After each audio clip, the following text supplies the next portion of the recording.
start to finish, secured an immediate takedown and never let him get back to his feet for more than a few seconds before getting him straight back down. Although you did have him on the ground the entire fight, you didn't really seem to be hunting for a submission, and you were choosing to display not only your world-class grappling, yet also showing vicious ground and pound and grapple boxing, and so to speak. And I just wanted to know, coming into the fight, was this a plan that you had, was to not rely on your elite level grappling and submission skills, but instead wanted to show off some other techniques that you've formed over training? I wouldn't necessarily say that was the case. Going into the fight, I definitely didn't say to myself, like, I don't want to submit the guy. It was something that I thought could be a very real potential possibility, depending upon certain outcomes of the fight. However, I would say about halfway through the fight, as I started to expose opportunities for potential submissions, for instance, back takes specifically, as well as other things as well, I started to say to myself, no, I'd really like to show off some more of the grapple box, and I'd like to get a TKO. At a certain point, I realized I was going to be able to maintain control throughout the fight, and I wasn't really the chance of me losing control was going to be relatively minimal. At that point, that's when I decided I was going to go for the TKO instead of a submission hold, because I truly felt like I was in dominant control of the match and I could take it wherever I chose. And that's pretty much the deal. As I said before in previous interviews and for previous fights, that a lot of what I'm doing out there is practicing, my different skills in mixed martial arts, and this time it was a little bit of practice in grapple box, and I got to showcase some more of those skills. I do have one other TKO finish in my first fight, but it was a little different. I showcased a couple different skills. It wasn't exactly the same as what I showed in this most recent fight, so I definitely thought it was a great display of some more skills that I'm capable of in the cage. Yeah, to me, that's exactly how it came across as well, was that you were in complete control of the fight from start to finish, and there wasn't really any point in which it was getting away from you.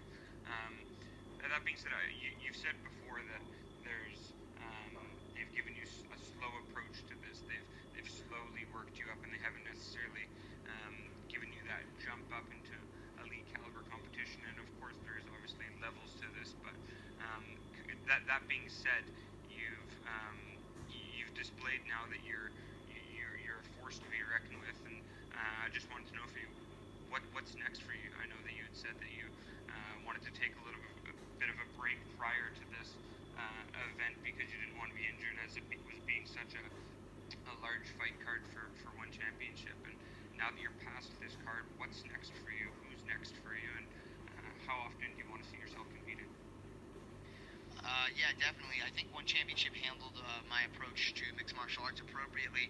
I think I was always matched up relatively comparable to my level up in competition. My last fight was against a guy who had an 8-5 record, which was 8-4 when the match was booked, I believe. And that's pretty good for mixed martial arts. I mean, the guy's had a wealth of experience, especially compared to me. And he had KO power, so I think that was a big step up my previous fight. And they informed me I want to fight as soon as possible. They informed me that the next fight will definitely be a step up in the competition. They specifically said to me that your next fight will be somebody that's in the top 10 in that weight category. I don't know exactly who that's going to be. I know some names, but most of the names I'm familiar with are probably like the contenders and the champs. So I don't think they're going to quite give me that fight yet. I think that might be 2 fights ahead of time. But yeah, man, I mean, I'm really excited for the future. I trust One Championship's ability to continue to level up my competition appropriately. We'll see what they're going to give me, man. I'm not at the point, I don't think, where call-outs really make too much sense yet, just because I'm kind of on my approach to that title. So I think, let them give me who they think makes sense, and then once we get into title contention, then we can start throwing names out there. Once I have a title, I can start gunning for super fights and guys that are going to be big name matchups, whether it's for a title or not. And that's where I see the future of my career going. I want to win that 155-pound or featherweight title as for one championship, and then from there I want to start trying to chase the big matchups and the titles, whether it be a weight class down or a weight class up. Yeah, and that's a perfect segue into what I was going to ask next was when it comes to weight classes, when it comes to some of the recent success that some big names in the UFC at least have had in moving up weight classes with Jorge Masvidal and Anthony Pettis. Do you see yourself staying at featherweight long term, or do you see yourself making the step up in weight class and having a little bit of an easier weight class for your or weight cut for yourself? Sorry. What do you see in terms of what weight you're going to be fighting at long term? Also, in that, I'd love to hear what are your thoughts about where weight cutting is going in MMA. I know there's been lots of talk with that earlier success of other fighters. Do you think that weight cutting in MMA is going to be something where guys are continuing to put themselves through the trenches and hitting the sauna consistently hard in terms of getting down to a lower weight, or do you think we're going to be seeing people fight at more of a natural weight for themselves? Yeah, so I'll tackle the first part of the question first. Basically, featherweight in One Championship 155 is my weight category. Going any lighter than that, I believe I could do it. I just believe it would lead to immense levels of suffering on my part. So I would prefer not to have to do that unless it was for a special occasion, some sort of meaningful super fight or a title. I could potentially see myself going there, but I do believe it would be very difficult. As far as going back up to my original weight class that I started One Championship 170, I don't feel as though it makes sense for me to be fighting at 170 consistently. However, there are a lot of big names that I believe will be fighting at 170 now and in the future, and there's going to be some big super fights there for me after I win that 155-pound championship. Whether those super fights will be for the belt or whether they'll be just against big name athletes, I just think there's a lot of guys there that a lot of people would like to see me fight. So you'll definitely see me there again, but 155 is absolutely my home at One Championship. As far as weight class is concerned, it's the best weight class for me, all things considered, considering the difficulty of the cut and considering the overall advantage I'll have at that, I should say, considering the overall size of the opponents. I would say that that's my home. As far as what the future of weight cutting in mixed martial arts is, it's definitely not going away. One of the things that like guys are willing to do crazy things to gain an advantage in sports. I mean, you still see plenty of guys breaking the rules to succeed in mixed martial arts and in other sports. Whether it means taking drugs or whether it means cheating in other nefarious ways, whether it means committing a foul in the actual event, whatever it is. I mean, you see guys intentionally break the rules all the time. So weight cutting is within the rules. So if you're going to tell me that you think all of a sudden weight cutting is going to go away, but guys are still using nefarious methods to gain an advantage in this sport, I just think that's a little short-sighted. Do I think we're going to see people bounce around to different weight classes for different weight classes for big money fights and big name fights? Absolutely. And I think that's always been done to a certain degree. Maybe we're seeing it a little bit more now, so more than in recent years. I can't really say for sure. I don't know the statistics on that. But weight cutting itself is always going to be a thing. Guys that are looking for that championship belt are going to do everything they can to get that championship, and if they think that getting a weight advantage over their opponent is worth that, they're absolutely going to do it. The only thing that impacts weight cutting is the actual rules around weight cutting. So I don't see those changing really in any severe way, at least in the major Western organizations anytime soon. One Championship has an interesting way of doing things. I don't really believe that you could cut more than 10 pounds of water with One Championship's way of doing things, and 10 pounds would be a big cut. I don't think I really lose more than 6. Um, so, yeah, I think it would be. I think that would be a lot to ask. So I think the weight classes are much more true to the actual weight of the individual in one championship than they ever would in the UFC or any Western organization. I mean, consider the fact that like a guy like Khabib walks around at over 200 pounds and makes 155. I mean, I'll tell you what, I definitely don't don't walk around at over 200 pounds. So yeah, I mean, you have these big 30 plus pound weight differentials between weigh-in day and the actual walk around weight of the fighter. So um, anyway, to summarize, I think weight cutting is still always going to be a thing, but I do believe people will bounce around and play around it, getting those big money super fights or big name super fights because they know that's what the fans want to see. They know that I think maybe if it is becoming a recent trend, I think what people realize is that just winning the championship in your weight category isn't always the most meaningful thing. Sometimes just having a fight against somebody that people care about, or if there's some sort of drama between you and that person, if that person has a particular skill set that people think is interesting or exciting to watch versus your skill set. There's all different kinds of reasons why people might want to watch a fight, but I think what fighters are realizing more and more is that if the fans want to see a particular fight, it may be worth it to take some sort of weight disadvantage to make that fight happen for their career. Yeah, I couldn't agree more with that.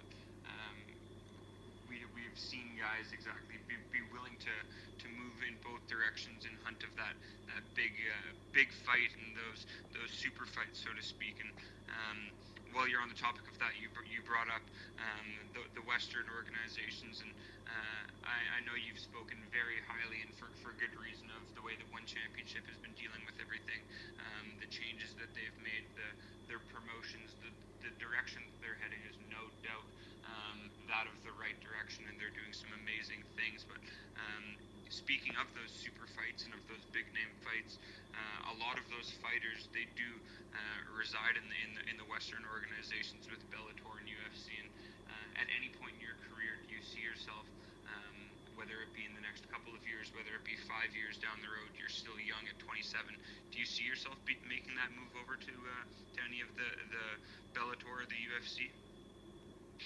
Man, I tell people this most of the time because I get a lot of questions about this. Because I think, just like you said, there are a lot of big name fighters in some of these other Western organizations, and a lot of fighters that people would love to see me fight. So naturally, they would be curious as to whether or not I ever plan to move over to any other organizations. And all I really have to say about it at the moment is that I'm very happy with the way that One Championship is handling things, just like you said. I really like the outlook of the future of their organization, and I really like the way in which they've been improving rapidly since before I signed up with the organization and since afterwards. It just seems as though they're acquiring more and more talent, more and more promotional ability. Things just really only look on the up and up for One Championship. Regardless, I was looking to stay with them, but honestly, man, I mean, they could very well be the future of mixed martial arts in general. They could. I truly believe that it's possible that they could overtake some of these Western organizations. They're doing some really big things, man, and it really seems as though they're only getting better. I'm going to focus on becoming the greatest MMA fighter of all time, and all in all, wherever that takes me, you know, that's what I'm going to focus on. And right now, I believe at my point in the journey, One Championship is my home and where I should be to try to become the best mixed martial artist of all time. I couldn't agree more with what you said there about how the way that they're doing things at One Championship. To me, it has all the potential in the world to embark on those on the Western organizations in Bellator and the UFC, and quite possibly, as you referenced there, to surpass those organizations. I think that the way that One is doing it, with having a variety of martial arts and practices that you can compete in, with MMA, obviously kickboxing, Muay Thai, boxing, and grappling. It's amazing the variety that they have in which they're allowing their fighters to compete in. I know Sage Northcutt was speaking of wanting to be a champion in multiple of those, and I believe that your last pro grappling match was in 2017, and I was just wondering, with One having all of those options, is competing in more of those something that you do have planned, or right now is your focus 100% on MMA?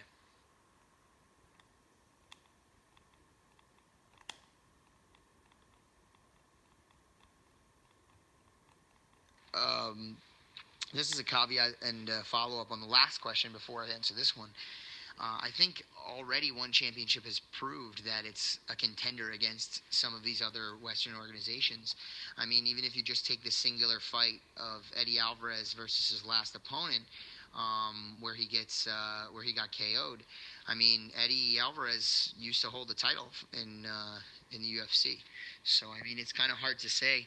So a previous title holder in the UFC not that long ago, got KO'd by not even a title holder in One Championship. So far be it for anybody to say that like the caliber of individuals in that organization isn't high. Yeah, man, my main focus is MMA right now. And that's that's pretty much what I have my heart set on. But at the end of the day, like I grapple twice a day the same way that I used to back when grappling was my main focus. I haven't really diminished my grappling training in any marked way. The only difference I would say is that there are times when I'm doing my grappling where I'm thinking about what I would be doing in MMA. Or maybe I do a round where I'm pinned up against a wall or something. So there's some integrated mixed martial arts perhaps happening during some of my grappling sessions. But overall, man, I'm ready for a grappling match if anything makes sense. Do I see anything that makes sense? Have they proposed anything to me? Has anybody really, looked for a great grappling match? Not that I'm aware of. But man, if there's a big grappling match that somebody wants to make happen with One Championship, they're very open to it. So if they want to try to jump in there and make that match happen, I'm ready. For sure. I'm also allowed to compete outside of One for grappling. That is allowed. Potentially at ADCC. We'll see if I get the invite. Potentially elsewhere. I'm not 100% sure. It really depends. But they do allow me to grapple outside the organization as well. But I would encourage anybody that wants to call me out, to contact One, and if they think it's going to be a big grappling match, they would absolutely put it on in their organization. They put on me and Shinya before. They've put on grappling matches with Shinya and other guys. I think they've only done it a few times, but they seem very open and receptive, and the audience at One Championship seems to like the grappling matches as well. So, I mean, I would do it for sure. I wouldn't do it. I wouldn't plan on doing it as many times as I would plan on doing mixed martial arts per year, but I would definitely do it. I still love grappling. It's my first love. It's what I started with. I've been doing grappling for over a decade. Awesome. Thank you very much, Gary.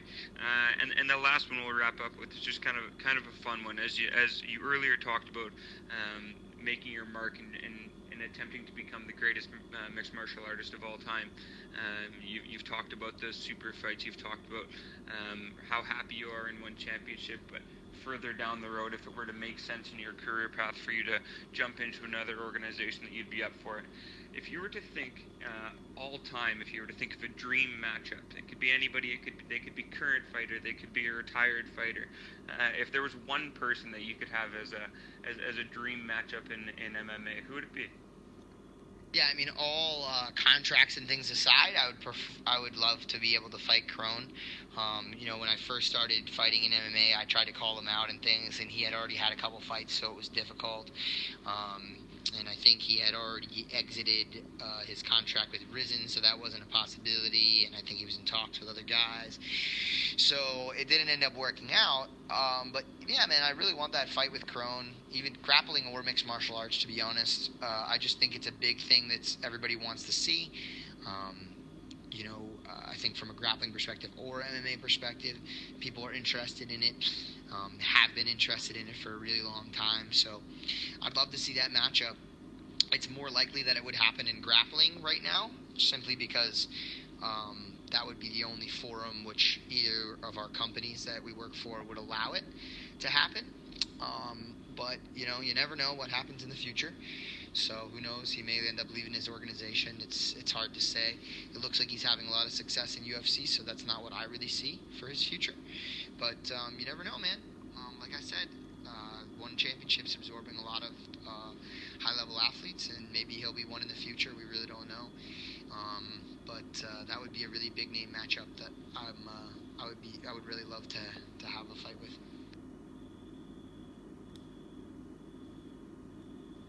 I couldn't agree more with you there. I think that seeing you and Cronin in the same octagon, the same ring, on the same mat, whatever it may be, would be something that people would absolutely tune in for, and that you guys would be able to deliver something that would that would bring that wow factor regardless. So that would be an awesome match in whatever form it came in. That would be fun to watch. But again, Gary, thank you very much for taking the time out of your day today. I really appreciate it, and I look forward to seeing what you hold in the future and what the future holds for you. Thank you. No problem, Killer. Thanks for reaching out, and just let me know when you post something up so that I can share it on the social media stuff. Thanks, buddy. Bye-bye.